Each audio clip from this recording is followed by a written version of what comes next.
Swayam Prabha. Digital India. Educated India.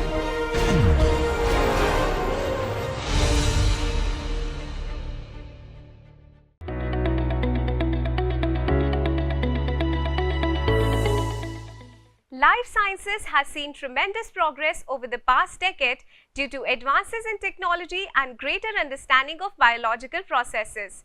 However, there is still a need for innovation in order to further improve our understanding of life sciences and provide solutions. To formulate new approaches and develop new biological materials, devices and diagnostic tools, there is an ongoing effort being made by biotechnology professionals. Today, we are going to meet one such person who's actively involved in promoting innovation in life sciences and healthcare by supporting translation of discoveries to application, entrepreneurship and technology development. The CEO and Director of CCAMP, Dr. Taslimarif Syed.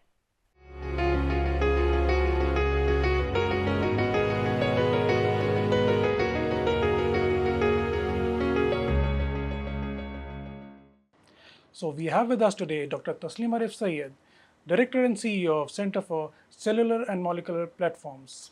Welcome, Dr. Syed. Let's get to know a little more about you to begin with. Thank you so much. It's a pleasure to be here. I'm delighted to join today. I'm a neuroscientist by training, and I am intensely interested in terms of taking science and scientific impact to the next level.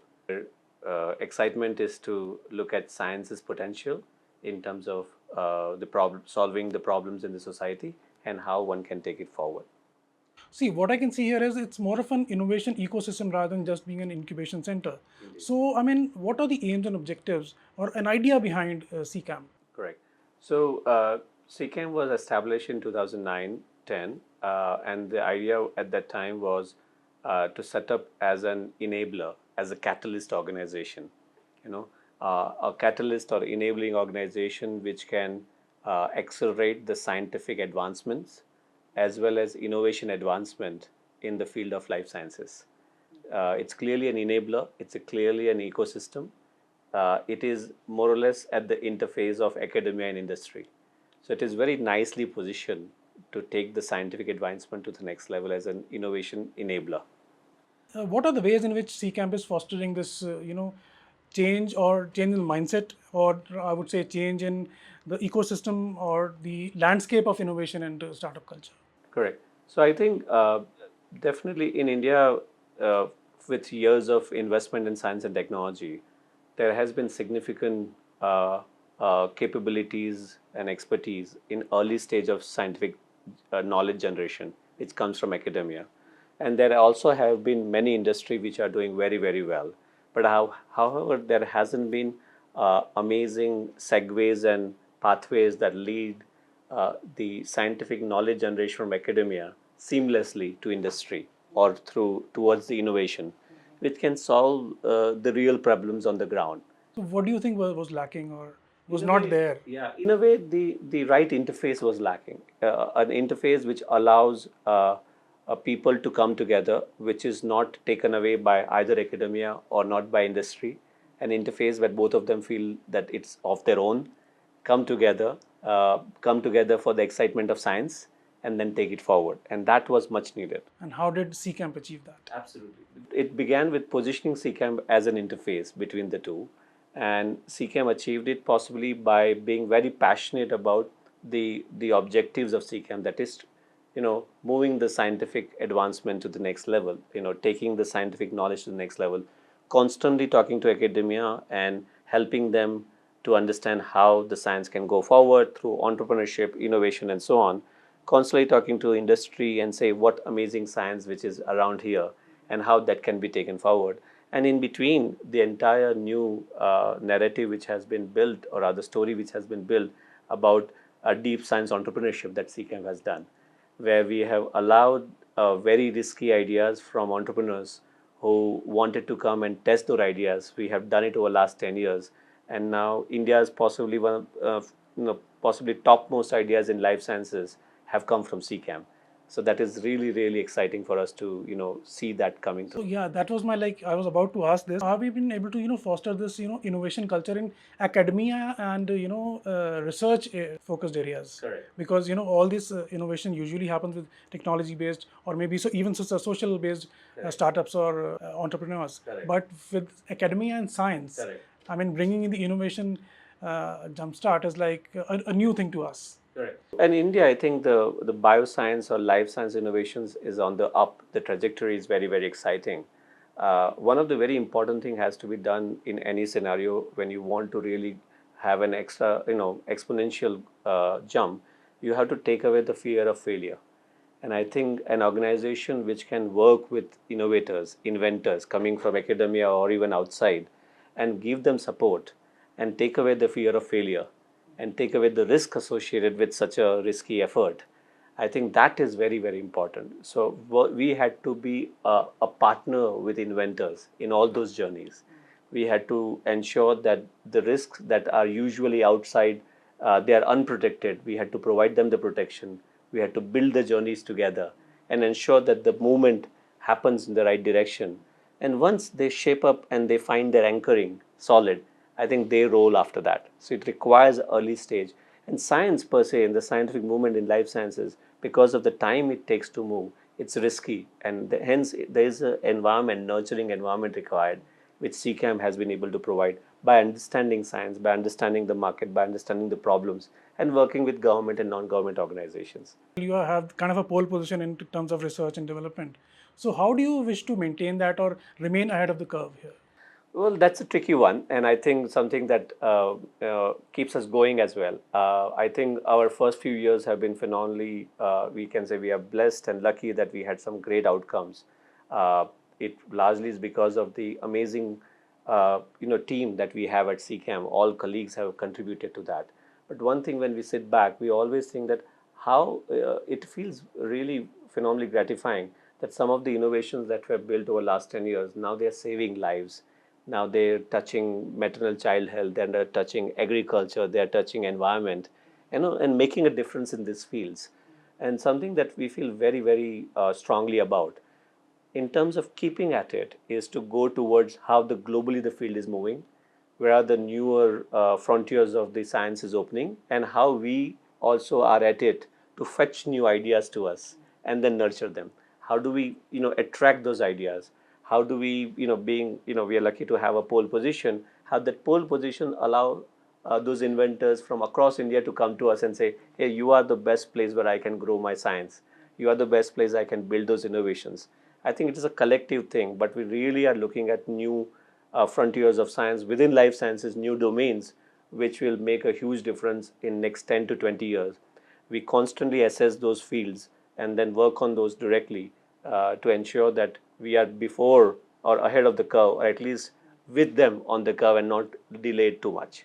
One of the factors you mentioned for being ahead in the curve was the team. Correct. So team is definitely a very vital component. So how do you really manage to get the right combination for this wonderful institute of yours? I think we are phenomenally blessed, to be honest. We are very, very blessed to have many people who have been trained from world-class institutes for their their educational degrees and so on, and they share the similar passion of utilizing their training into building and enabling to build something, a world-class innovation environment here.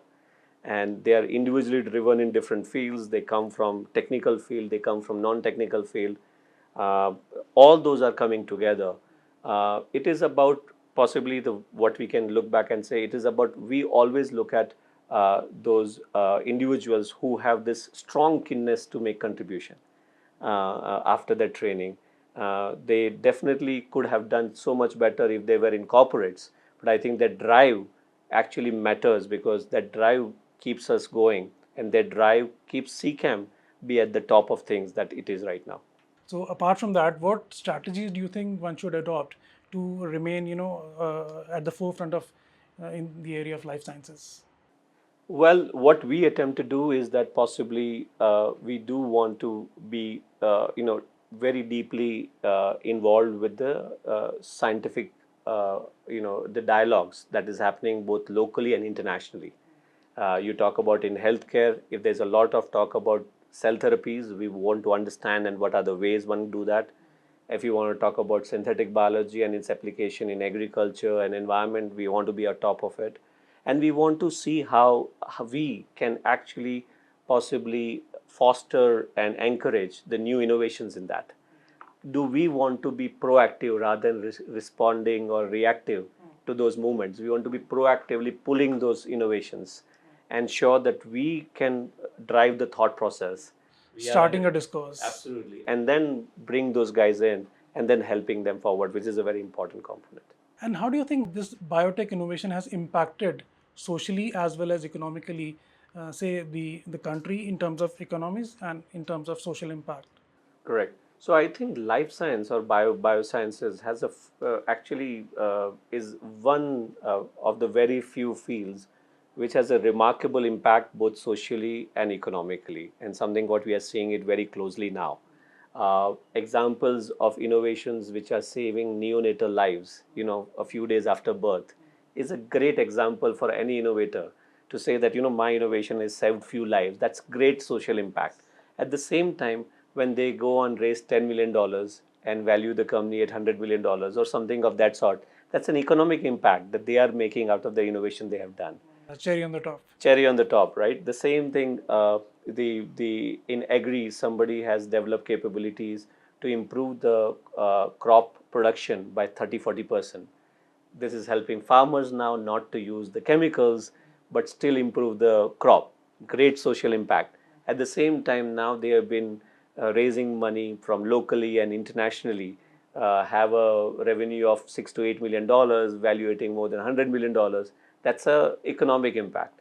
And that's the life science as a sector is blessed to have, where you can actually see the change around you, what you do, and also economically the country can benefit out of.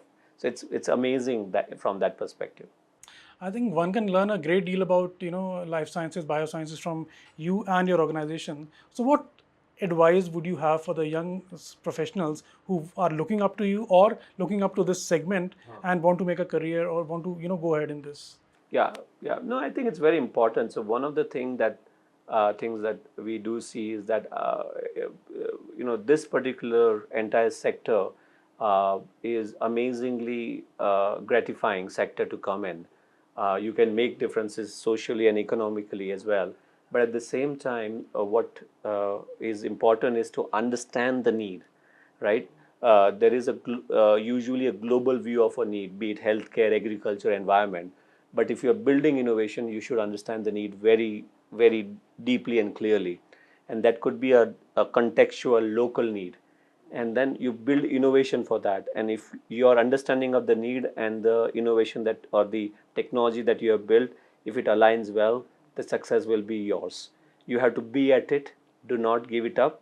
There are enough capabilities. There are enough organizations who can support you.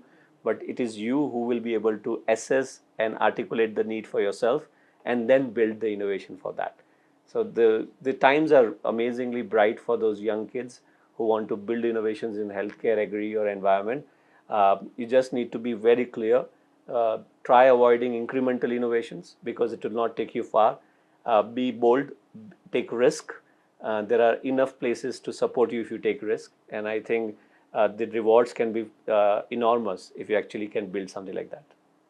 Usually the startups are like economically driven. Yeah. But I mean, as you just gave examples also, they can be socially driven also. Correct. And life sciences in this case is happening also. Correct. So how do you suggest them to make, the balance out between the two? Correct. So I think as somebody said that even the most social effort, you have to done it so that it is sustainable. So even if you are doing it for social good, you have to build an economic angle to it. So it is sustainable and it doesn't really fall off after a few effort. But if something is successful, it will have economic returns, by the way. So I think if you can actually build something that is solving somebody's problem, and if you have an angle of economics in it, I think it can do both. And you don't need to really say, oh, no, but I do not want economic returns, or the other way around. Okay, now tell us something about your journey. Sure. And what made you, come into this stream and take up life sciences about? No, surely. So I come from a family with my sister who was a botanist by training, and so I grew with my strong liking for biosciences per se. And as I grew, I took on neuroscience for my doctorate studies and postdoctorate studies at the same time. I was at UCSF for my postdoctoral studies, and I got exposure through an organization called QB3 for how scientific outcomes and discoveries can be taken to the next level and translated for applications in healthcare and otherwise. And I think that exposure in San Francisco was actually game changing in my mindset, that how much more can be done with science. And I was looking for an opportunity to build such capabilities. And I was lucky enough to gather about the opportunity of at the time of setting up of CCAM, and I got an opportunity to come and help set it up. I think that was phenomenally rewarding, and my kudos to visionaries at that time, both in DBT and locally here at Bangalore Life Science Cluster, who actually thought of an organization like this, first of its kind in India, and give a chance to a youngster like me. And I think the journey has been very, very much rewarding. And I think with my team collectively, we all are enjoying the ride, where we can see the impact of our efforts on the ground very much, both socially and economically. And what have been the challenges that you faced while being on this journey, and how you tackled them? So I think challenges is a part of fun. But they don't stay in memory. I think the fun part is the outcomes, and they stay in memory. But still, nonetheless, I think the India is actually a growing trajectory and a growing ecosystem in biotech innovation. It is not a mature system. That leads to a slow movement of science compared to very fast, accelerated, fast-track movement of science that happens in other developed countries. And those have been challenges where we want to still address how can we fast-track the movement of early scientific ideas, early innovation ideas into innovations, and not really let them take a little bit more time than they should and build on that. And that has been a bigger challenge at a systemic level, and we are hoping that we can achieve it with everyone's support. Where do you see CCAM a few years down the line, and also the India's capabilities in biotech sector down the line? Are we going to be one of the supreme powers in the coming years, or how much time will it take as per you? So I think India, while we haven't been clearly the top one or top two of the scientific, the ecosystem per se, but there have been pockets where we have done phenomenally well. The pharmaceutical, in terms of the generics, we have been a driver of that, and we provide the world with affordable generics, affordable drugs that we do know of. Similarly, vaccines, we provide the largest chunk of vaccines to the world, the cost-effective vaccines, and that has been possible. So there have been pockets where we have excelled, and our capabilities are supporting the world at large. I see that there are many more opportunities for India within that, where we can actually be a world leader as in 5 to 10 years. One would be diagnostics. India has potential, and if we do well, has potential to now build molecular diagnostics for India and beyond in the same manner, with new diagnostics capabilities that has emerged during COVID-19 times. Another very exciting opportunity is around the corner in digital health. How we'll be able to build digital health solutions which will be affordable, which will be used to strengthen the public health system, which will be important for India as well as globally. So there are several exciting opportunities, pockets which are there, and collectively then we'll make India one of the superpower in science, because we'll have to focus on units and then as a one unit overall. And CCAM, possibly see itself as one of the major enabler of that effort, be it in diagnostics or be it in digital health. CCAM wants to be driving that change that India is on to for its own good as well as the global good. So that's what CCAM's vision is. That's wonderful to know, and the spectrum that you presented looks pretty exciting. So thank you so much for your time, Dr. Taslim, and I'm sure youngsters will be inspired, and they will be attracted, and they'll understand much better the life sciences and biosciences after going through this conversation and the stories built around this. Thank you so much for joining us, sir. It's a pleasure. Thank you so much for having me. So that was Dr. Taslim, who's driving innovation and entrepreneurship in the segment of life sciences through his organization called Center for Cellular and Molecular Platforms, which has come up as an enabler of successful bioscience research and entrepreneurship. We will be back with more such personalities who are working to make a difference. Keep watching this space. Goodbye.